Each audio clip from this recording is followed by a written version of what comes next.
그리고 미래의 전망에 대해서 한번 짚어보고자 하고요. 그리고 이를 극복하기 위한 혁신, 혁신을 제대로 이루기 위한 관리 방안, 그게 세 가지를 말씀드리고자 합니다. 먼저 제 소개 잠깐 드리겠습니다. 저는 해군 장교로 복무를 했습니다. 의무 복무 때문에 약 10년 정도 복무를 했었고요. 컨설팅은 지금 현재 21년 차입니다. 맥킨지 출신들이 만들었던 회사에서 13년 정도 제가 근무를 했었고, 다시 창업을 해서 현재는 QPS라는 회사의 리더를 맡고 있습니다. 장교 생활을 하면서 리더십을 경험을 했고요. 컨설팅을 하면서 기업 곳곳을 다니면서 어떤 문제점이 있는지 이런 부분들을 알게 되었고, 그를 바탕으로 제가 사업을 일으켜서 현재 4개 법인을 운영하고 있습니다.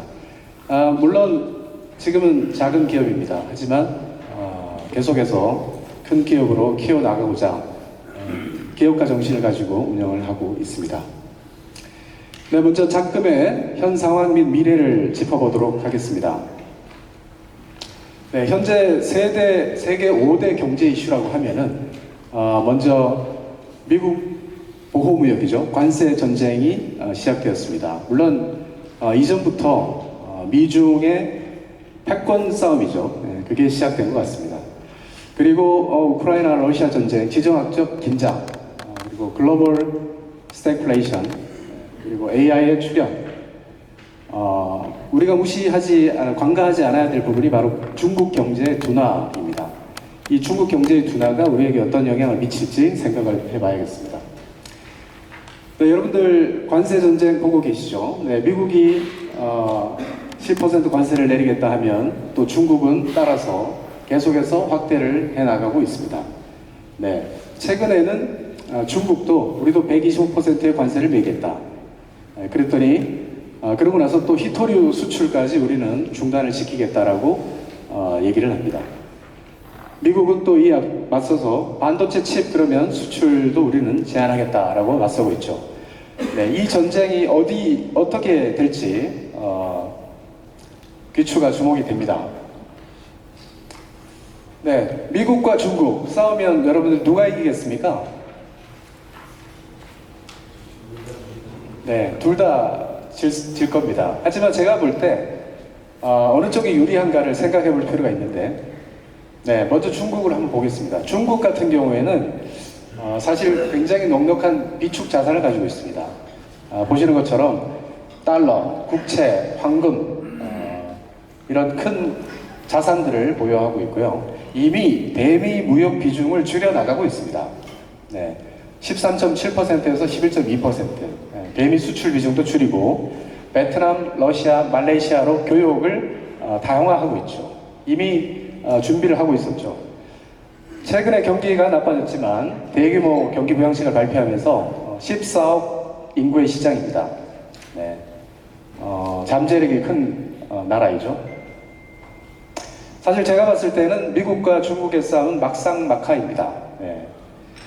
물론 이 싸움이 사실 궁극적으로는 이 동아시아 중심으로 블록 경제가 재편될 가능성이 높다고 봅니다. 중국이 가만히 있겠습니까? 이제 서로 자기 편을 만들기 시작하는 거죠. 미국이 오히려 배제될 수도 있다라는 거죠. 이 때문에 글로벌 공급망 시장은 교란될 수밖에 없는 상황입니다. 제가 약 10년 전부터 30여 개 도시를 중국을 탐방을 해봤습니다. 10년간의 제가 변화를 계속해서 지금 보고 있는데요. 여러분들 잘 아시겠지만 중국은 핀테크 강국입니다. 지금 보시는 게 거린이죠. 거린이 QR코드로 국어를 하고 있습니다. 돈을 받지 않습니다. 네. 노점상에 가면은 알리페이로 이렇게 결제를 합니다. 제가 작년 말에는 쿤밍을 다녀왔는데요. 쿤밍의 노점상들이 현금을 받지 않아요.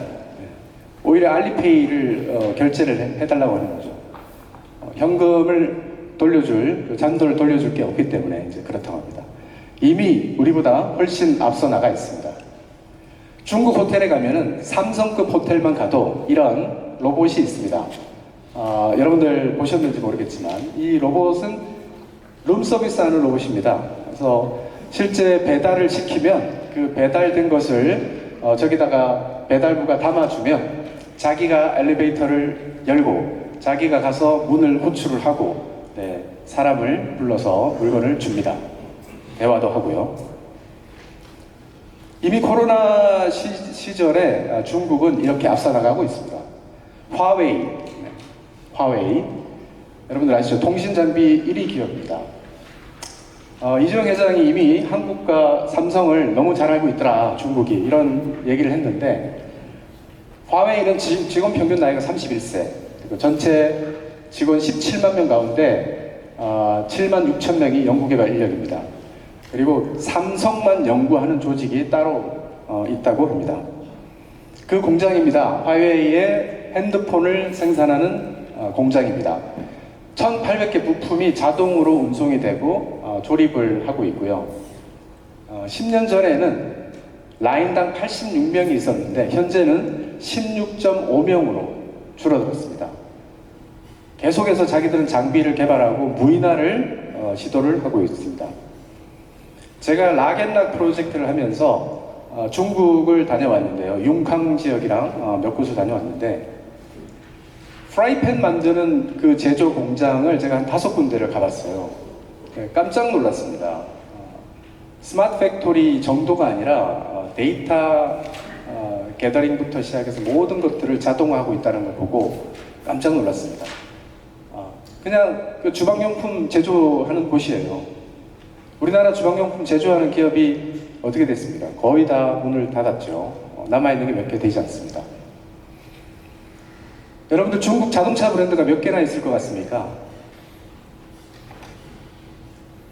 우리나라의 브랜드는 해봐야 3, 4개가 되는데 중국 자동차 브랜드는 150개가 있습니다. 무려.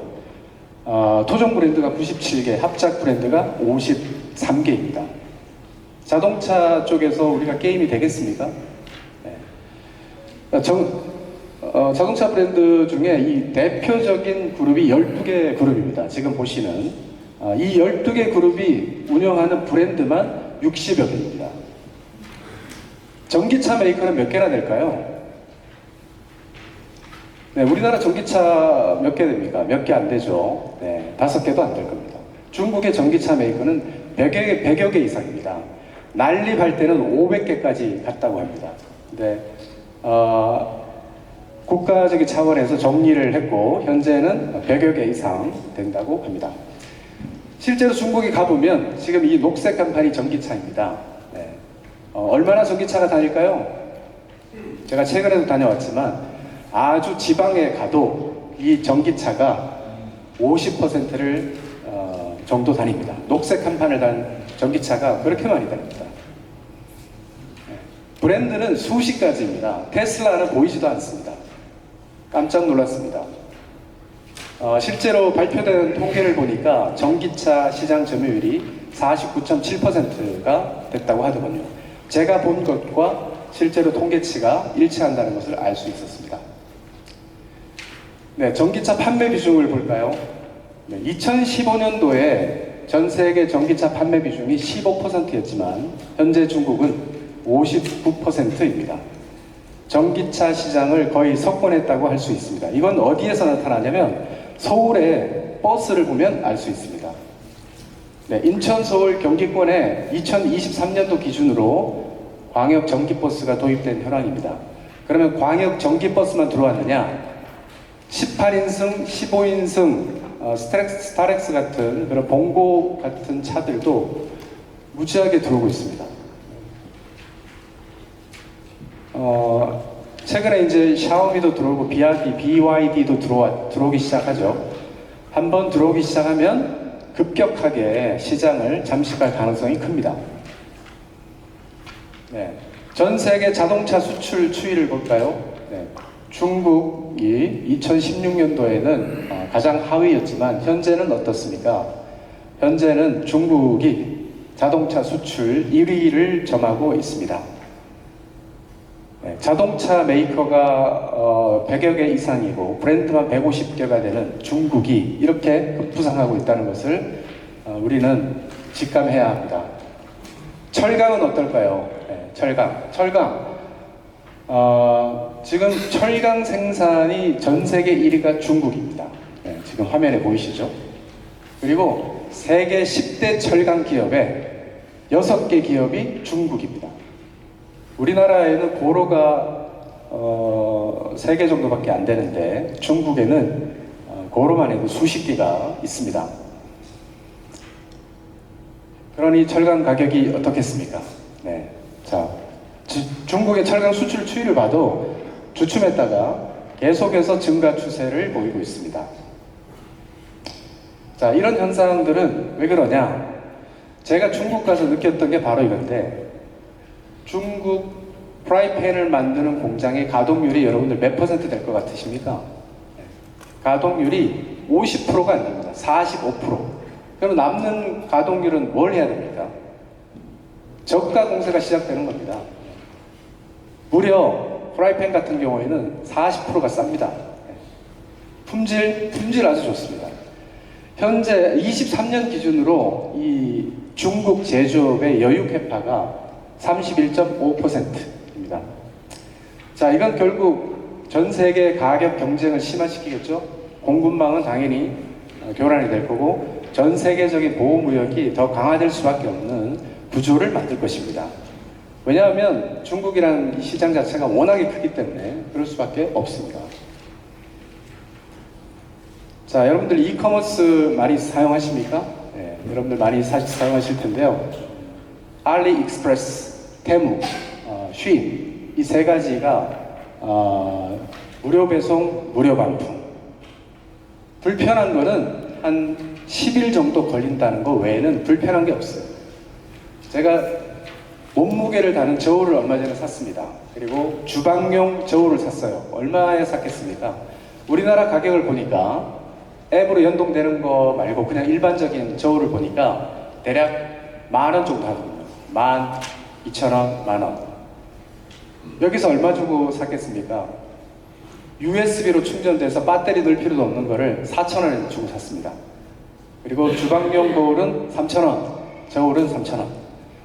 도합 7,000원을 주고 제가 구매를 했는데 성능이 아주 빵빵합니다. 배터리도 전혀 딸지 않습니다. USB 한번 충전하면 끝이에요. 제가 요즘 사용하는 것은 쿠팡과 이 세 가지, 알리익스프레스, 테무, 쉬인밖에 없습니다. 젊은 사람들은 더 할 겁니다. 여러분들 여기 계신 우리 경영자 오신 분들은 사용하고 계신지 모르겠지만 뭐 품질이 나쁘다, 문제가 있다 이러지만 사실 그렇지 않습니다. 쿠팡도 사실 국내 기업이 아니죠. 미국 기업입니다. 그러니 쇼핑몰이 되겠습니까? 쇼핑몰이 될 수가 없습니다.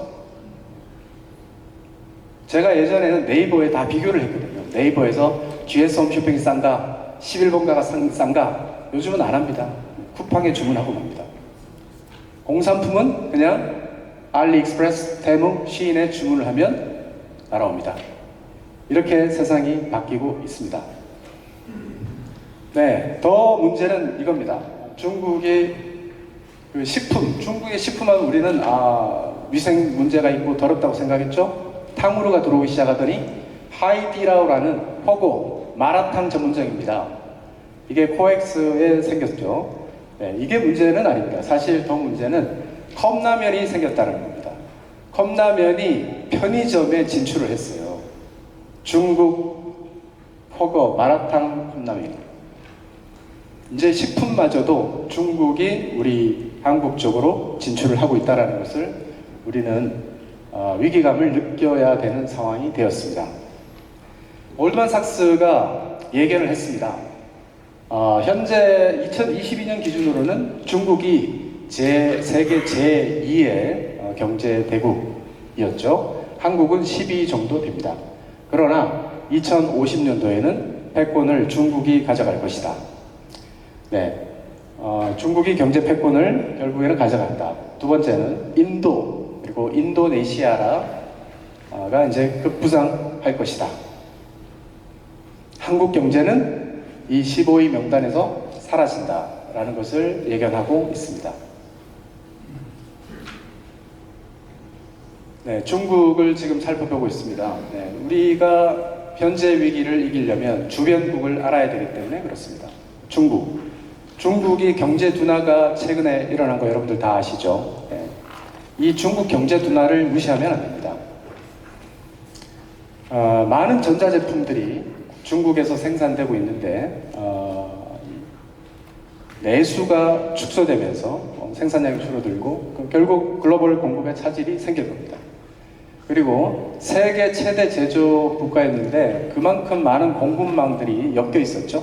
네, 그 부분에 문제가 생길 것이고 중국 소비가 감소하니까 수출을 해야 되는 우리나라 같은 국가가 문제가 생길 여지가 큽니다. 당연히 중국의 수요가 감소했으니까 이 원자재의 가격이 변동성이 심해질 겁니다. 네.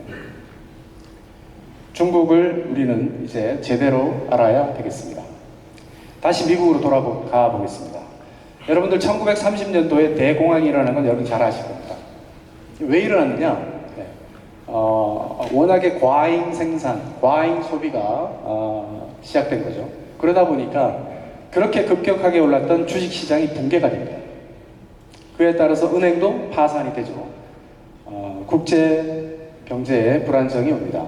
그래서 미국이 어떤 조치를 하느냐? 스무트 홀리 관세법을 제청합니다. 이건 뭐냐? 1930년도에 2만 개에 달하는 수입품에 역대 최고 수준의 관세를 부과하기 시작합니다. 네. 무려 30% 정도 수준. 자, 이렇게 되니까 어떻게 됩니까? 외국도 보복 관세를 시작합니다. 유럽 국가들이 같이 덤벼요. 국제 무역은 줄어들고 세계 경제는 침체가 옵니다. 결국 이 관세법은 대공황을 초래했다라는 평가를 받게 되죠. 네. 현재 관세가 어떻습니까? 지금 보십시오. 미국의 관세 1905년도부터 2025년도 1930년도 경을 보십시오. 20%. 현재는 40% 얘기를 하고 있죠. 29%라고 봐도 굉장히 큰 수준입니다. 대공황 수준이 아니라 그 이상이 되겠죠. 물론 90일 유예가 있기 때문에 줄어들긴 하겠지만 이거는 어쩔 수 없는 현실입니다. 자, 여러분들 누가 이기겠습니까? 미국과 중국 누가 이길 것 같습니까, 여러분들? 네, 장기적으로 봤을 때는 중국이 이기지 않겠나라는 생각을 해보게 됩니다. 자, 그러면 미국으로 잠깐 가보겠습니다. 미국도 우리가 알아야 되니까. 네, 현재 미국 경제 성장률 전망입니다. 네, 보시는 것처럼 관세 전쟁이 딱 시작되는 순간 전망이 마이너스로 돌아서기 시작했습니다. 네, 당연히 관세 정책의 악영향이죠. 트럼프 리세션. 소비는 위축되면서 물가는 올라가는 그 스태그플레이션이 시작됐다고 볼 수 있습니다. 네, 물가 추이도 떨어졌지만 상승 추세입니다. 2~3%면 상당히 큰 건데 물가는 올라가고 소비가 침체되고 있죠. 이 사진 한 장이 바로 미국의 미친 물가를 보여주고 있습니다. 네, 이게 170만 원 정도, 환산하면 170만 원어치의 생필품입니다. 물론 여기에는 저기 소니 게임기가 있긴 합니다. 네. 게임기도 생필품으로 본다는 거죠. 이게 170만 원어치입니다. 요즘은 또 그리고 미국에 가서 햄버거 패스트푸드점에 가도 팁을 달라고 팁을 선택적으로 주게끔 되어 있죠. 패스트푸드 하나, 세트 하나 먹으려면 거의 2만 원 정도를 지급해야 된다고 하니까 엄청난 물가가 되고 있습니다. 네, 경제를 전망할 때 가장 우리가 예의주시해야 될 게 바로 유가입니다. 그렇죠. 유가. 유가가 지금 많이 떨어져 있죠. 네. 전망은 어떨까요? 네, 골드만삭스가 전망을 했습니다. 6개월 후, 1년 후 51달러까지 떨어질 것이다 라고 전망을 했습니다. 이건 뭘 의미하겠습니까, 여러분들? 경제가 좋지 않을 것이다 라는 것을 이미 이 유가 전망이 얘기를 해주고 있는 겁니다. 경제가 좋을 것 같으면 벌써 유가는 미친 듯이 뛰어오를 수밖에 없거든요. 이런 신호들을 우리가 무시하면 안 되겠습니다. 제가 골드만삭스의 전망을 많이 말씀드리는데 이 전망이 어느 정도 정확하냐면 저희가 2차 전지 재활용 업체에 대한 CDD 인수실사를 한번 한 적이 있는데 22년 9월 달에 460 위안화 킬로그램당이었습니다. 근데 이게 영국의 광물 추정하는 리서치 회사는 오른다 이렇게 전망을 해요. 근데 골드만삭스는 급격한 하락이 예상된다 이렇게 전망을 했습니다. 그래서 저희가 어떻게 했냐면 여기에 절반 정도를 추정을 했습니다. 근데 실제로 어떻게 되겠습니까? 네, 그래프는 이렇게 되었습니다. 네. 즉 전기차 캐즘이 왔잖아요. 네, 2차 전기차 쪽이 완전히 무너졌는데 골드만삭스는 이걸 정확하게 예측을 하고 있습니다. 대부분의 리서치 펌들이 상향을 전망할 때 골드만삭스는 이렇게 정확하게 예측을 하더라고요. 그래서 골드만삭스 전망을 제가 계속 보여드립니다. 자, 금리는 어떻게 되겠습니까? 현재 금리도 높기 때문에 여러 자금 이슈들이 많이 있는데 미국은 금리를 낮추겠습니까? 높이겠습니까? 낮출 것 같습니까? 네. 미국 금리를 낮춰야 될 겁니다. 낮춰야 되는데 한국은 지금 2.75까지 낮췄고 미국은 계속 동결을 하고 있죠. 왜 그렇습니까? 이 이유 때문입니다. 물가는 계속 뛰고 있어요. 물가는 계속 뛰고 있기 때문에 돈의 가치를 낮추려면 돈을 걷어들여야 됩니다. 금리가 떨어뜨려야 되는데 문제는 경기가 침체가 되다 보니까 돈을 안 써요. 진퇴양난입니다. 제가 볼 때는 쉽게 못 낮출 것 같습니다. 금리. 미국이 못 낮추면 저희도 환율이나 여러 가지 방어 때문에 못 낮춰요. 그런 점을 저희는 주의 깊게 봐야 됩니다. 자, 유럽은 어떨까요?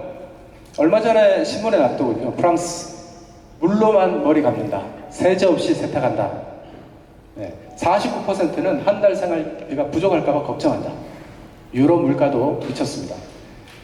독일은 어떻습니까? 독일, 중국 전기차 영향으로 10개 공장 중에 3개, 폭스바겐, 네, 중국 경제의 견인이죠. 자동차 기업입니다. 폭스바겐이 3개가 문 닫았어요. 네, 러시아 우크라이나 전쟁 때문에 에너지는 폭등했습니다. 영국은요, GDP 성장률이 0.1%, 실업률 증가, 물가 상승 엄청납니다. JP 모건이 25년도에 경기 침체 가능성을 이렇게 60%까지 예견을 하고 있습니다. 이제는 이 경기 침체가 올 수밖에 없다는 것을 우리는 생각을 해야 됩니다. 네, 그 외에도 여러 기사들이 났습니다. 네, 관세 영향으로 경기 침체가 될 것이다 라고 전망을 하고 있습니다. 네, 세계 3대 투자 거장이죠. 짐 로저스가 얘기를 했죠. 네, 과도한 빚, 미국과 중국의 무역전쟁, 1930년대에 버금가는 불황이 닥칠 것이다. 대략 위기는 10에서 15년 정도에 찾아온다. 이런 얘기를 합니다. 실제로 주가를 한번 볼까요? 미국의 S&P 500 주가입니다. 네, 1930년도 대공황이 와서 폭락을 했고 20년도에 장기 불황이 있었고 석유 파동, 블랙 먼데이, 닷컴 붕괴, 서브 프라임 금융위기가 있었죠. 현재는 아직 주가는 떨어지지 않고 피크를 쳤다가 살짝 내려앉았습니다. 15년이 지났죠. 네. 자, 한국의 수준은, 자, 현재 여기 나와 있는 빅데이터, 드론, 자율로봇, 사물인터넷, 청정에너지, 여기에서 한국이 설 자리는 어디에 있습니까? 드론 전 세계 1위가 어디입니까? 중국이죠. DJI, 중국입니다. 사실 여기 나와 있는 12가지 신기술, 미래산업이라고 하는데 여기 신기술 중에 우리가 탑을 차지하고 있는 분야는 없습니다. 아쉽게도. 대한민국은 어떤 상황입니까? 네, 미국은 신사업으로 경쟁력 그리고 관세로 압박을 하고 있죠.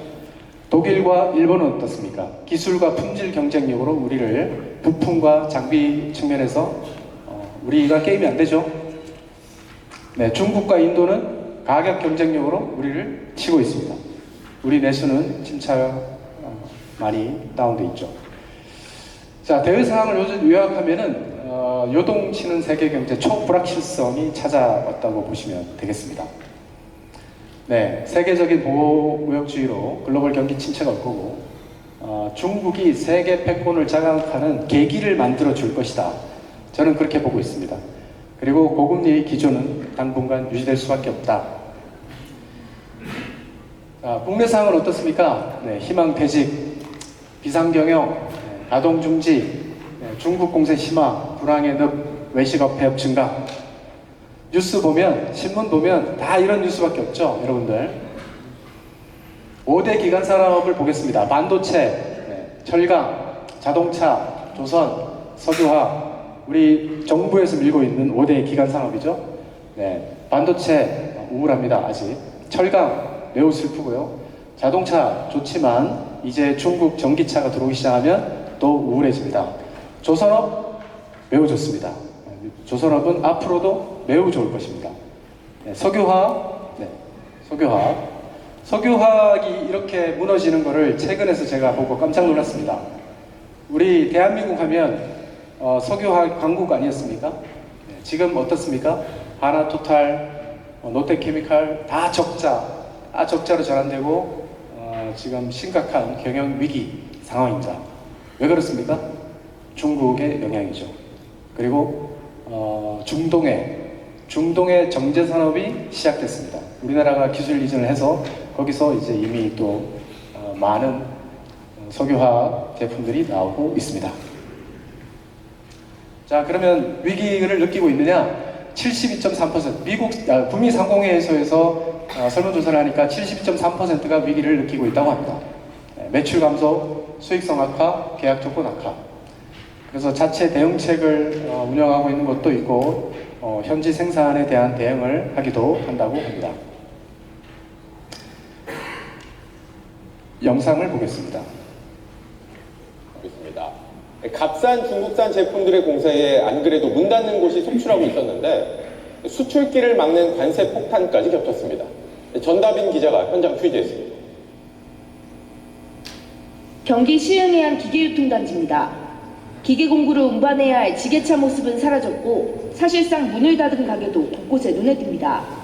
팔리지 않는 중고 기계들만 늘면서 가게 밖에도 물량이 쌓이고 있습니다.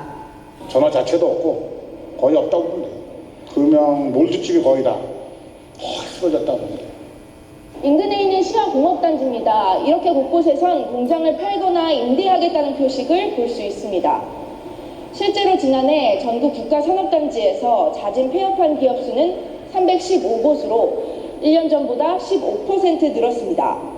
작년 동안 중국산 저가 물량 공세를 어렵게 버텼지만 올해 미국의 관세는 치명타가 될 전망입니다. 수출이 안 되니, 수출을 안 되면 우리 대한민국 망하는 거예요. 70, 80%는 다 굶고 있다가 나부터 힘들어지니까 안 하려고 마음을 먹고 있어요. 이것뿐 아니라 우리 제조업의 근간이라 할 수 있는 전국 산업단지는 말 그대로 고사 직전 상태입니다. 시화와 포항, 구미산단의 중소업체 가동률은 1년 새 절반 이하로 뚝 떨어졌습니다. 25%를 계약상 저희가 부과하게 되기 때문에 그쪽에서 많이 손실이 국내든 해외든 전반적으로 물량이 줄 것으로. 미국 제조업을 살리겠다며 벌이는 트럼프 정부의 관세 전쟁에 우리 제조업의 시름은 더 깊어집니다. JTBC 전다빈입니다. 네, 현실입니다. 보셨죠? 제가 공단을 자주 가봅니다. 시야도 가보고 구미도 가보고 울산도 여수도 가보지만 지금 이런 뉴스들이 계속해서 나오고 있죠. 한국의 GDP 성장률 추이입니다. 지금 2010년도부터 전망까지 보시면은 연평균 복합 성장률이 마이너스 9.1%.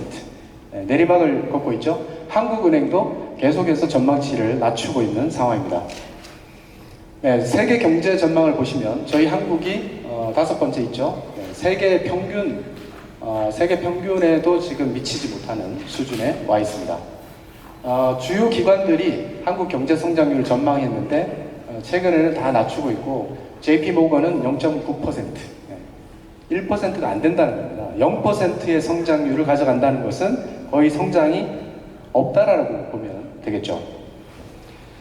네, 국가 채무는 어떻습니까? 현재는 46.1%라서 그닥 높은 게 아닙니다. 하지만 이 꺾이는 속도를 봐야 됩니다. 속도가 상당히 가파릅니다. 네. GDP 대비 비중이기 때문에 2072년도에는 이제 173%까지 올라가는데 그렇게 되면 상당히 위험해지고요. 가계부채도 전 세계 우리나라가 2위입니다. GDP 대비 91.7%인데요. 계속해서 증가하는 것을 보실 수가 있습니다.